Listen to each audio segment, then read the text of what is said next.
Movie हो, TV show या comic book, villains को हीरो के सामने हमेशा पिटना ही पड़ता है। एंड डेफिनेटली कई सारे विलेंस ऐसे भी होते हैं जो एक्चुअली पिटना बहुत ज्यादा डिजर्व करते हैं, लेकिन वहीं पर कुछ ऐसे विलेंस भी होते हैं जो एक्चुअली हमारे दिमाग में एक ख्याल क्रिएट कर देते हैं कि क्या इस विलन की बात में एक्चुअली पॉइंट थी और क्या ये विलन एक्चुअली अपनी जगह पर सही था। आज की इस वीडियो में हम ऐसे ही 8 विलन्स के बारे में बात करने वाले हैं जो शायद आपका अपनी ओर देखने का नजरिया थोड़ा चेंज कर दें। तो फिर देर किस बात की।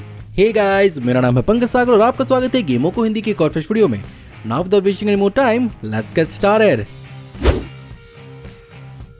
अब वैसे तो मैग्नेटो को मार्वल के one of the most iconic villains में से एक माना जाता है, लेकिन मूवीज, कॉमिक बुक और टीवी शोज में देखने के बावजूद भी बार बार लोग ये भूल जाते हैं कि मैग्नेटो के विलन होने के पीछे भी एक बहुत बड़ा रीजन है। और कई मामलों में magneto in his own rights basically एक विलन नहीं बल्कि एक रेवोल्यूशनरी भी हो सकता है। अब यहाँ पर ये बात आप समझने की कोशिश करिए कि मैग्नेटो बेसिकली ह्यूमन टेंडेंसी को जानता है और वो ये बात जानता है कि ह्यूमन अपने से ज्यादा ताकतवर चीज जिसे वो कंट्रोल नहीं कर सकते उसे पहले तो कंट्रोल करने की कोशिश करते हैं, और जब वो उनसे कंट्रोल नहीं होती तो वो उनसे डरने लगते हैं और आउट ऑफ फियर कई बार या तो उन्हें वो खत्म करते हैं या एक्सपेल करते हैं। ऐसे में खुद मैग्नेटो ने इस चीज को अपने ऊपर ही सहा है, जहाँ पर वो बेसिकली बचपन में एक हॉलोकॉस्ट सर्वाइवर रह चुका है। और हमने एक्स-मैन फर्स्ट क्लास मूवी के अंदर देखा था कि कैसे उसकी पावर्स को दिखाने के लिए शॉ उस पर दबाव डालता है और उसकी माँ की जान उसकी आंख के सामने ले लेता है। अब ये चीज किसी को विलन नहीं बनाएगी तो क्या बनाएगी? यही रीजन और यही इंसानों की टेंडेंसी मैग्नेटो को म्यूटेंट्स की जान को इंसानों की जान के ऊपर रखने पर मजबूर करती है। वहीं पर दूसरी तरफ चार्ल्स ज़ेवियर का भी अप्रोच म्यूटेंट्स के खिलाफ नहीं होता है, लेकिन वो यहाँ पर बेसिकली एक डिप्लोमेटिक रास्ता चुनते हैं और वो बेसिकली इंसानों को इस बात का भरोसा दिलाना चाहते हैं कि म्यूटेंट्स सेफ हैं और वो भी सबकी इज्जत के हकदार हैं। और इंसानों का साथ देने की वजह से चार्ल्स ज़ेवियर उनकी टीम बेसिकली एक हीरो है। वहीं पर सिर्फ और सिर्फ म्यूटेंट्स के ही हित के बारे में सोचने की वजह से यहाँ पर मैग्नेटो एक विलन बन जाता है।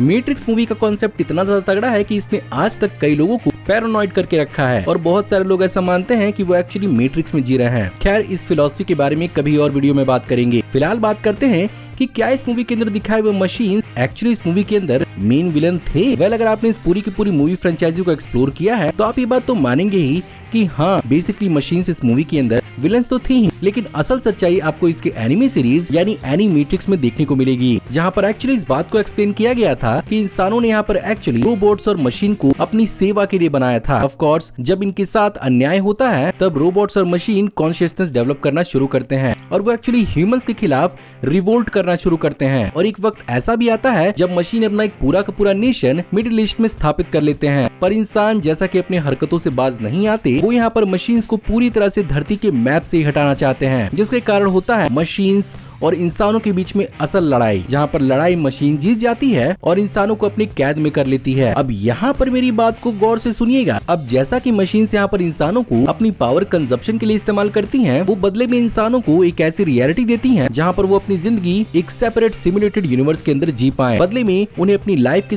सारी एनर्जी को देना होगा, जहाँ पर एक इंसान अपनी पूरी जिंदगी ही मैट्रिक्स के अंदर बिता सकता है बिना इस बात को रियलाइज किए कि वो मैट्रिक्स के अंदर जी रहा है। अब ऐसे में मेरा यहाँ पर मानना है कि क्या सचमुच यहाँ पर मशीन्स के खिलाफ रिवोल्ट करना जरूरी था? I mean, अगर यहाँ पर गोल को लाइफ को नॉर्मल तरीके से जीने का ही माना जाए, मशीन और रियलिटी के अंदर भी जीना कोई बुरा नहीं था। वैसे भी अगर मान ही लेते हैं कि इंसानियत मशीन्स को हरा ही देती, तो क्या इसका मतलब ये नहीं होता कि वो कई सदियों पीछे चले जाते और ह्यूमन सिविलाइजेशन को शायद दोबारा शुरू से शुरू करना पड़ता? खैर, मुझे आप कमेंट्स में बताइए आपका इसमें क्या ओपिनियन है।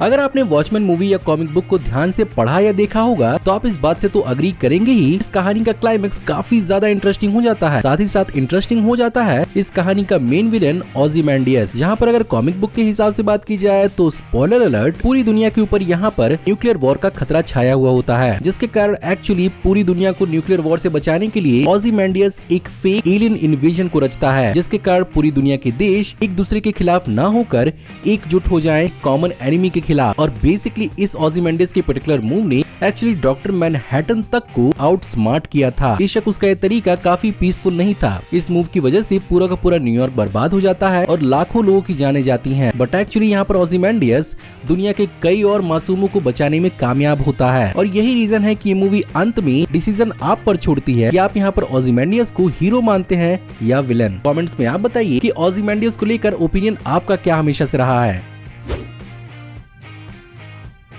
और जब यहाँ पर आइकॉनिक विलन्स की बात होगी तो यहाँ पर मार्वल के ब्लैक पैंथर की किलमॉन्गर की बात कैसे नहीं होगी, जहाँ पर उसके पैदा होते ही यहाँ पर उसे उसके रॉयल लेगेसी से हमेशा से ही अलग रखा जाता है और वो अपने ही जैसे लोगों के साथ दुनिया भर के रेसिज्म, सेग्रीगेशन और रंग भेद का सामना करता है। साथ ही साथ वो बड़ा होते हुए दुनिया भर पे होने वाले अपने जैसे लोगों पर अत्याचार के बारे में भी काफी अच्छे से जानता है। वहीं पर उसकी रॉयल फैमिली जो वकांडा में होती है एक ऐसे छुपे हुए देश का हिस्सा होती है जो आराम से जी भी रहे होते हैं और तकनीकी उन्नत कर रहे होते हैं। इसी बात का गुस्सा लेकर किलमॉन्गर इस देश में आता है जहाँ पर वो तचाला को हराकर वकांडा पर कब्जा करता है और वो इसके रिसोर्सेज को दुनिया भर में अपने ही जैसे कमजोर लोगों को प्रोवाइड करने की कोशिश करता है। मेरे हिसाब से शायद यहाँ पर किलमॉन्गर एक्चुअली सक्सेसफुल होता अगर वो अपने अप्रोच में थोड़ा सब्र और कंपैशन रखता। साथ ही साथ अगर वो इस चीज को दुनिया भर में डिप्लोमेटिक तरीके से सबके सामने रखता तो शायद कुछ बात बन भी सकती थी, लेकिन इसके बजाय उसने एग्रेशन और गुस्से का सहारा लिया जिसके कारण ब्लैक पैंथर मूवी के अंत तक उसकी डेथ हो गई। लेकिन फिर भी उसकी सोच ने काफी लोगों को इम्पैक्ट किया, इंक्लूडिंग तचाला। यही रीजन है कि मूवी के अंत तक तचाला वकांडा को दुनिया भर के लिए खोलता है। इनक्रेडिबल्स मूवी का विलन सिंड्रोम एक काफी स्नीकी विलन था, जिसे मूवी में पहले तो इंग्लिश में बडी पाइन के नाम से बुलाया गया था, लेकिन हिंदी में इसे बंटी बुलाया गया था, जो बेसिकली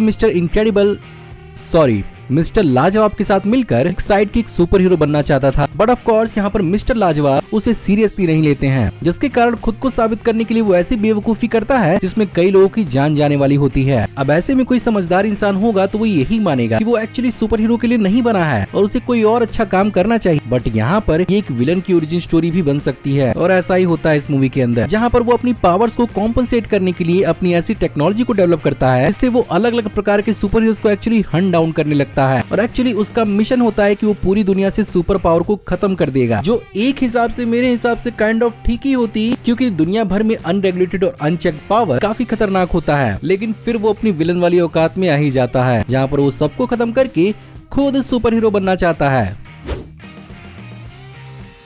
जब Captain America Civil War movie release हुई थी तो बहुत सारे लोग टीम आयरन मैन या टीम कैप्टन अमेरिका बना रहे थे, लेकिन सच तो ये था कि यहाँ पर team Iron man basically US government के सुकोविया एकॉर्ड्स को रिप्रेजेंट कर रही थी और ऐसे में काइंड ऑफ इस मूवी के अंदर सुकोविया एकॉर्ड्स को एज अ नेगेटिव चीज दिखाया गया था, जिसके हिसाब से potentially government kind of villain ही थी, जिसके इस्तेमाल से यहाँ पर गवर्नमेंट सुपर हीरो एक्टिविटीज को रेगुलेट, मॉनिटर और कंट्रोल करना चाहती थी। ऐसे में यहाँ पर टीम कैप को रिप्रेजेंट करने वाले captain America first hand experience कर चुके थे गवर्नमेंट के अंदर फैल रहे करप्शन को लेकर, जहाँ पर captain America winter soldier movie के अंदर उन्होंने शील्ड के अंदर ही पूरी के पूरे हाइड्रा को पलते हुए देखा था। ऐसे में उनके हिसाब से शायद गवर्नमेंट का इंटरवेंशन सुपर हीरोज को अपने फर्ज को निभाने में काफी ज्यादा बाधा पैदा कर सकता है, जिसके कारण वो इसके खिलाफ थे। But in my opinion Marvel cinematic universe में कई बार दिखाया गया है सुपर हीरोज पब्लिक सेफ्टी के लिए काफी खतरनाक हो सकते हैं। ऐसे में कई बार गवर्नमेंट को सुपर हीरोज और उनके एक्शन को लेकर काफी जवाबदेह होना पड़ता है। और रही बात करप्शन की, तो धीरे धीरे गवर्नमेंट और सिस्टम को सुधारा जा सकता है और ये सुकोविया एकॉर्ड्स एक्चुअली काफी अच्छी चीज थी। इसे अप्लाई करने के बाद इसके कई सारी चीजों को अमेंड और चेंज किया भी जा सकता था फ्यूचर में। ऐसे में मेरे हिसाब से यहाँ पर यूएस गवर्नमेंट का इंटेंशन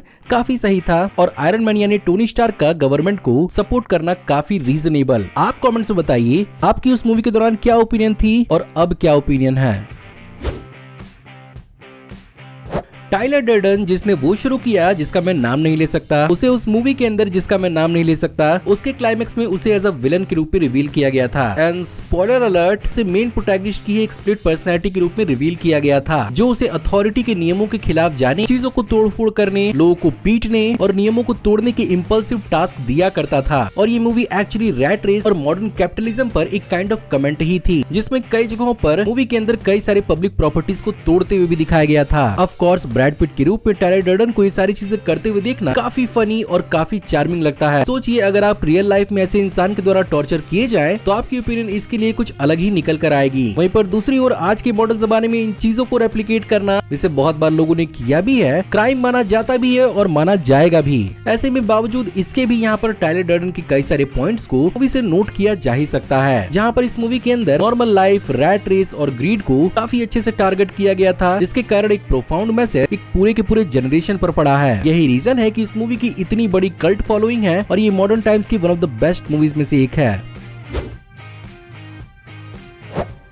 ओ भाई साहब, इसको लेकर ओपिनियंस काफी दंगे करा सकते हैं। डेफिनेटली मैं थैनोस को बिल्कुल भी डिफेंड नहीं करने वाला। थैनोस एक शुद्ध रूप से एक प्योर विलन है और उसकी यही सच्चाई है। और कॉमिक बुक के थैनोस की बात की जाए, वो तो मार्वल सिनेमैटिक यूनिवर्स के थैनोस से भी हरामी है, जिसने एक्चुअली लेडी डेथ को इम्प्रेस करने के चक्कर में आधे ब्रह्मांड की ली थी जान। दैट्स व्हाई मेरे हिसाब से मार्वल सिनेमैटिक यूनिवर्स का थैनोस कॉमिक के थैनोस से ज्यादा सुपीरियर है। और अगर उसके रीजनिंग को यहाँ पर देखा जाए तो बेसिकली यहाँ पर ओवर पॉपुलेशन, भुखमरी और बीमारियों को खत्म करने के लिए इस तरह के कारनामे को करता है। अब बहुत सारे लोग आर्ग्यू करने वाले ये भी कहेंगे कि भाई इसका उल्टा भी तो वो कर सकता था, रिसोर्सेज और बाकी चीजों को डबल कर देता। बहुत सारे लोग ऐसा दावा करते हैं कि ऐसा करने के बावजूद भी चीजें कुछ समय के लिए तो ठीक होती, लेकिन शायद यहाँ पर पॉपुलेशन की प्रॉब्लम कुछ ही सालों में शायद 2 गुना हो जाती और सारे रिसोर्सेज बहुत ही जल्दी खत्म भी हो जाते। साथ ही साथ एक देश दूसरे देश से रिसोर्सेज के लिए मारामारी भी शुरू कर देते। इसके कारण जो भी किया थैनोस ने काइंड ऑफ ठीक ही किया था, लेकिन एवेंजर्स ने उसे लड़ाई की और उसे हराया। हाँ, एंड गेम वाला थैनोस एक नंबर हरामी था, तो वो ठीक था, वो मेरे हिसाब से ठीक था। सो गाइज, ये थी आज की वीडियो। उम्मीद करता हूँ कि आपको आज की वीडियो पसंद जरूर आई होगी, और अगर आपको आज की वीडियो पसंद आई हो तो हमेशा की तरह इस वीडियो को एक लाइक जरूर करिएगा। कमेंट्स में आप बताइए कि आपके हिसाब से और कौन कौन से विलन्स हैं जिनकी बात में सच्चाई है या जिनकी बात में दम था और उन्हें इस लिस्ट का हिस्सा होना चाहिए था। पार्ट 2 भी शायद जल्दी आ सकता है। वैसे अगर आप इस चैनल पर नए हैं तो प्लीज चैनल को अभी कभी सब्सक्राइब कर लीजिए, क्योंकि हम ऐसे ही ऑसम वीडियोस इस चैनल पर लाते रहते हैं। मैं जल्द ही आपको एक नई वीडियो में देखने को मिलूंगा। तब तक आप हमारी इन वीडियोस को एंजॉय कर सकते हैं। Thank you for watching, see you in the next video. Till then take care, good bye.